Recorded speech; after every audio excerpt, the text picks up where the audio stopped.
வணக்கம் நண்பர்களே, இது சிவதன்யா அகாடமி. இப்போ நம்ம இந்த வீடியோவில் இந்தியன் ஜியாகிரபியில் பார்த்தீங்கன்னா இந்தியாவின் இயற்கை பிரிவுகள் ஏற்கனவே நம்ம ஒரு 3 வீடியோ கொடுத்துருக்குறோம். அதுக்கு முன்னாடி இந்தியா அமைவிடம் அப்படின்னு சொல்லிட்டு 4 வீடியோ கொடுத்துருக்குறோம். இந்தியா ஜியாகிரபி பற்றி ஃபர்ஸ்ட் லெசன் இந்திய நிலத்தோற்றம் அமைவிடம் வடிகால் அமைப்பில் 4 வீடியோ, இது 5வது வீடியோ நம்ம கொடுக்குறோம். இந்த வீடியோவில் நம்ம என்ன டிஸ்கஸ் பண்ண போறோம் அப்படின்னா இந்தியாவின் இயற்கை பிரிவுகளில் கடைசியாக 2 இயற்கை பிரிவுகள், மொத்தம் 5 இயற்கை பிரிவுகளில் கடற்கரை சமவெளிகள் மற்றும் தீவுகள் குறித்து இந்த வீடியோவில் நம்ம பார்க்க போறோம். ஃபர்ஸ்ட் கவனிச்சீங்கன்னா கடற்கரை சமவெளிகள். அதுக்கு முன்னாடி நம்மளுடைய சேனலுக்கு நீங்க ஃபர்ஸ்டா வந்திருக்கீங்கன்னா மறக்காம சப்ஸ்கிரைப் பண்ணிட்டு ஃபாலோ பண்ணிக்கோங்க, சரிங்களா? ஓகே, இப்ப கடற்கரை சமவெளிகள் அப்படின்றது தெளிவான அந்த மேப் வச்சு எக்ஸ்பிளைன் பண்ணிடுறேன். பட் இருந்தாலும் புக்ல இருக்கக்கூடிய செய்திகளை நான் அப்படியே உங்களுக்கு ஸ்கிரீன்ஷாட் எடுத்து போட்டு வச்சிருக்கிறேன், அதை நான் சொல்லிடுவேன், சரியா? இப்ப இந்தியாவில் பாத்தீங்கன்னா 2 கடற்கரை சமவெளிகள் இருக்கு, சரிங்களா? அதாவது இந்திய தீபகற்ப பீடபூமியில 2 கடற்கரை சமவெளிகள் காணப்படுது. அப்படின்னா என்னென்ன சார் அப்படின்னா, 1 மேற்கு கடற்கரை சமவெளிகள், அதாவது குஜராத்தில் இருக்கக்கூடிய ரான் ஆஃப் கட்ச் முதல், சரிங்களா, ரான் ஆஃப் கட்சில இருந்து கன்னியாகுமரி வரைக்கும் காணப்படக்கூடியது மேற்கு கடற்கரை சமவெளி இந்த பகுதி, சரிங்களா? இதுதான் ஃபர்ஸ்ட் ஒரு கடற்கரை. இந்தியாவில் 2 கடற்கரை காணப்படுது. 1 மேற்கு கடற்கரை சமவெளி, அது குஜராத்தில் இருக்கக்கூடிய ரான் ஆஃப் கட்ச் அப்படின்ற இடத்துல இருந்து கன்னியாகுமரி வரை நீண்டு காணப்படும். இது மேற்கு தொடர்ச்சி மலைக்கும் அரபிக்கடலுக்கும் இடையில காணப்படக்கூடிய ஒரு கடற்கரை சமவெளி அப்படின்னு சொல்றாங்க. அடுத்து 2வது என்ன இன்னொன்னு இருக்கு அப்படின்னா, மேற்கு வங்காளத்தில் இருக்கக்கூடிய கொல்கத்தாவிலிருந்து தமிழ்நாட்டில் இருக்கக்கூடிய கன்னியாகுமரி வழியாக கன்னியாகுமரி வரைக்கும் கிழக்கு பகுதியில், அதாவது வங்காள விரிகுடாவுக்கும் கிழக்கு தொடர்ச்சி மலைக்கும் இடைப்பட்ட அந்த கடற்கரை சமவெளிக்கு பேரு கிழக்கு கடற்கரை சமவெளி. இப்ப இந்த 2 கடற்கரை சமவெளிகளை பத்தியும் அந்த பகுதிகளில் இருக்கக்கூடிய ஏரிகளை பத்தினா இந்த வீடியோல நம்ம பார்க்க போறோம், சரிங்களா? ஓகே, இப்ப கவனிங்க, இந்தியாவில் 2 கடற்கரை சமவெளிகள் காணப்படுது. ஒண்ணுனது மேற்கு கடற்கரை, இன்னொன்னு கிழக்கு கடற்கரை. அதான் நம்ம கொடுத்துருக்கிறோம். அடுத்து 2வது பாத்தீங்கன்னா ஒவ்வொன்றையும் நம்ம தெளிவா பேசுவோம். இப்போ ஃபர்ஸ்ட் பாத்தீங்கன்னா மேற்கு கடற்கரை சமவெளி அப்படின்னா எங்க சார் இருக்கு அப்படின்னா, மேற்கு கடற்கரை சமவெளி மேற்கு தொடர்ச்சி மலைக்கும் அரபிக்கடலுக்கும் இணையாக அமைந்துள்ளது, புரிச்சா? அதே மாதிரி வடக்கே ரான் ஆஃப் கட்ச் அப்படின்ற பகுதியிலிருந்து கிழக்கு தெற்கே குமரி முனை, அதான் நம்ம ஏற்கனவே சொல்லிட்டேன். அடுத்து பாத்தீங்கன்னா 10 கிலோமீட்டர் முதல் 80 கிலோமீட்டர் வரை அகலம் கொண்டதாக இருக்கு. இது அகலம், இதனுடைய அகலம் பாத்தீங்கன்னா 10 கிலோமீட்டர் இருக்கும், ஒரு சில இடத்துல 80 கிலோமீட்டர் இருக்கும். இதான் இதனுடைய அகலம், சரிங்களா? இதுல என்ன கேள்வி இருக்குன்னா, ஒரு 3 கேள்வி கேட்பாங்க. என்ன இருக்கு? இந்த மேற்கு கடற்கரை சமவெளியினுடைய வடக்கு பகுதிக்கு பேரு கொங்கன் கடற்கரை. இந்த மேற்கு கடற்கரை சமவெளியை 3 பகுதியா பிரிக்கிறாங்க.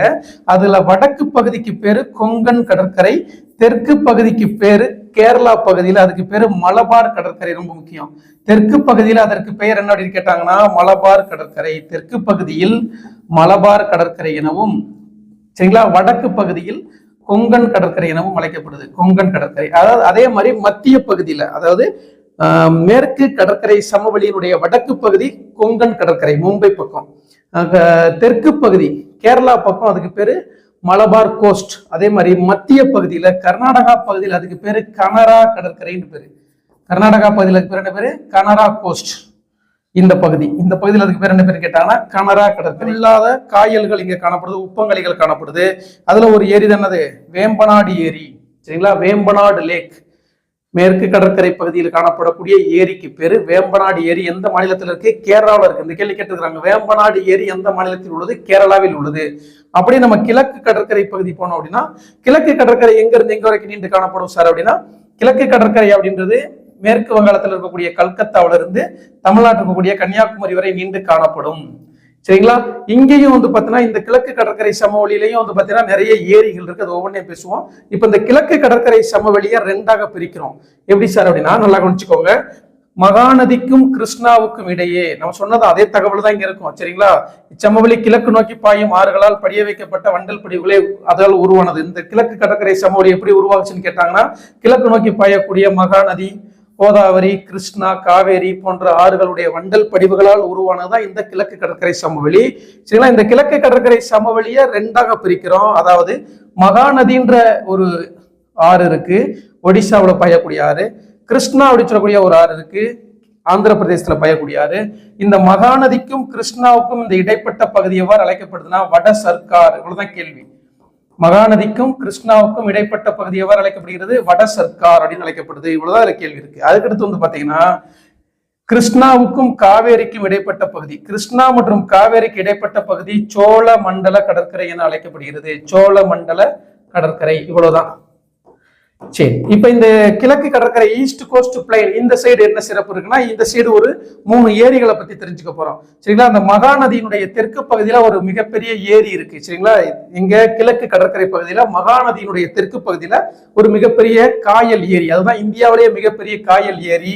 அதற்கு பேர் என்ன சார் அப்படின்னா சில்கா லேக், சில்கா ஏரி அப்படின்னு சொல்லக்கூடிய ஒரு ஏரி இருக்கு. எங்க இருக்கு? ஒடிசாவில் இருக்கு. இந்த ஏரி தான் இந்த கிழக்கு கடற்கரை பகுதியில் காணப்படுது. இது இந்தியாவிலேயே மிகப்பெரிய காயல் ஏரி, உப்பு நீர் ஏரி அப்படின்னு சொல்றோம். அதுக்கடுத்து வந்து பாத்தீங்கன்னா கோதாவரிக்கும் கிருஷ்ணாவுக்கு இடையில கொள்ளேறு அப்படின்னு ஒரு ஏரி இருக்கு. கொள்ளேறு ஏரி, அது ஒரு ஏரி நம்ம முக்கியமா தெரிஞ்சு வச்சுக்கணும். கொள்ளேறு அப்படின்னு ஒரு ஏரி இருக்கு. அதுக்கப்புறம் தமிழ்நாடு கொள்ளேறு ஏரி கிழக்கு கடற்கரையில இருக்கு.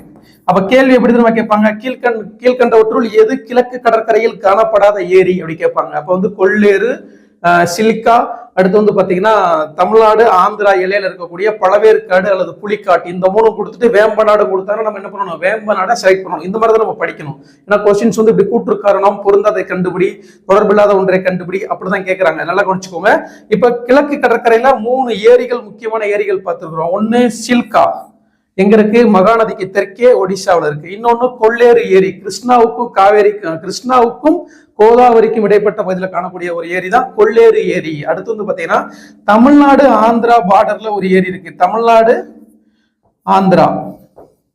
தமிழ்நாடு ஆந்திரா எல்லையில ஒரு ஏரி காணப்படுது. அந்த ஏரிக்கு பேர் தானே பேரு பழவேற்காடு அல்லது புலிக்காட்.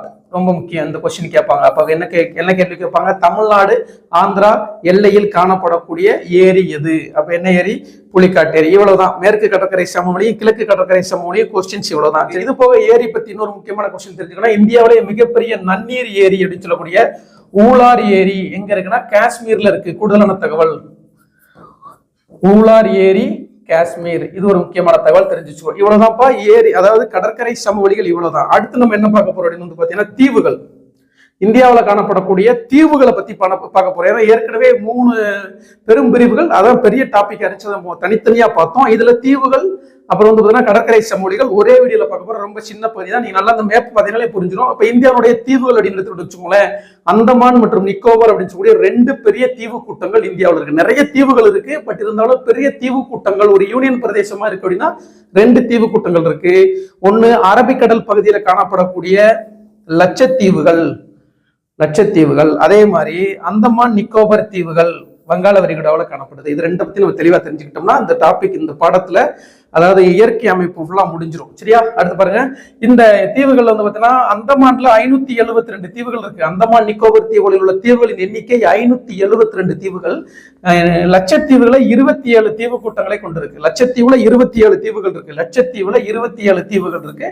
அந்தமான் நிக்கோபர் தீவுல 572 தீவுகளை கொண்டது.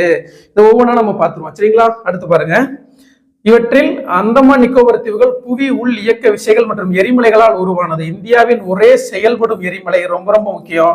அதாவது இந்தியாவுல ஒரே ஒரு செயல்படும் எரிமலை இருக்கு. சரிங்களா? புவி உள் இயக்க விசைகளால் உருவான பகுதி மற்றும் எரிமலைகளால் சூழ்ந்த பகுதி எதுன்னு கேட்டாங்கன்னா இதைத்தான் சொல்லணுமா, அந்தமான் நிக்கோபர் தீவுகள்.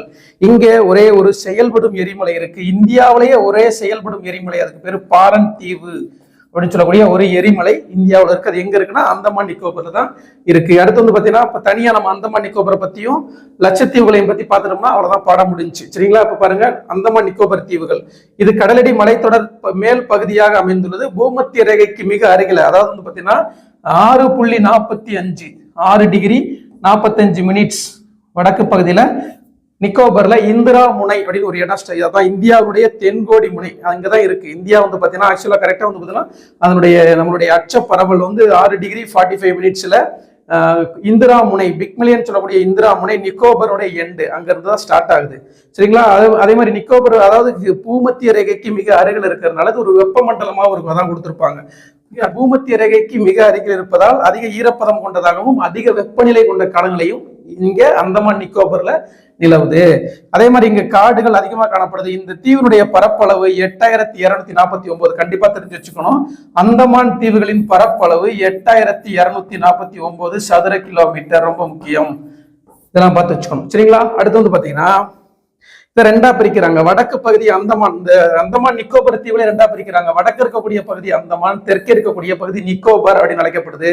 இது போக இதனுடைய தலைநகரம் இப்ப ரீசெண்டா மாத்தி இருக்கிறாங்க, ஸ்ரீ விஜயபுரம்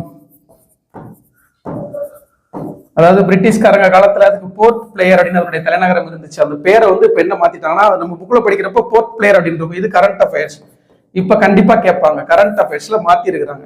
அந்தமான் நிக்கோபருடைய தலைநகரத்தை என்னவா மாத்தி இருக்கிறாங்கன்னா போர்ட் பிளேயர் அப்படின்றத அடிச்சுட்டு அதை பேரை மாத்திட்டு போர்ட் பிளேயர் இப்ப கிடையாது. சரிங்களா, போர்ட் பிளேயர் என்பதை மாற்றிட்டு தற்பொழுது என்ன பேரை மாத்திருக்கிறாங்க, ஸ்ரீ விஜயபுரம் அப்படின்னு பேர் மாற்றப்பட்டுள்ளது. அவ்வளவுதான். இத்தீவு கூட்டங்கள் நாட்டின் அமைவிட முக்கியத்துவம் வாய்ந்ததா உள்ளது. இதன் நிர்வாக தலைநகரம் போர்ட் பிளேயர். இதைத்தான் நம்ம இப்ப மாத்திட்டாங்கன்னு சொன்னேன். அதே மாதிரி அந்தமான் தீவு கூட்டங்களை நிக்கோபர் தீவு கூட்டங்கள் இருந்து பிரிப்பது ரொம்ப முக்கியம். இதுல தான் கொஸ்டின். அந்தமான் நிக்கோபர், சரிங்களா, அந்தமான் நிக்கோபர் தீவுகளை, அந்தமான் தீவு கூட்டங்களை இங்க பாருங்க, இது அந்தமான், வடக்கே இருக்கிறது அந்தமான், தெற்கே இருக்கிறது நிக்கோபர். அப்ப அந்தமானையும் நிக்கோபரையும் இரண்டாக பிரிப்பது 10 டிகிரி கால்வாய். ரொம்ப முக்கியம். அந்தமான் மற்றும் நிக்கோபரை இரண்டாக பிரிப்பது 10 டிகிரி கால்வாய். ரொம்ப ரொம்ப முக்கியம். சரிங்களா, அவ்வளவுதான். அந்தமான் நிக்கோபருடைய இந்தியாவுடைய தென்கோடி முனையா இருக்கக்கூடிய இந்திரா முனை அந்த நிக்கோபர்ல தான் இருந்துச்சு. அது 2004 ஏற்பட்ட சுனாமில அழிஞ்சதா சொல்லப்படுது. அடுத்தது லட்சத்தீவுகள்.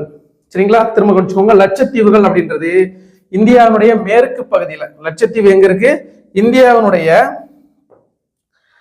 இந்தியாவுடைய மேற்கு பகுதியில காணப்படுது. இதுதான் லட்சத்தீவுகள்.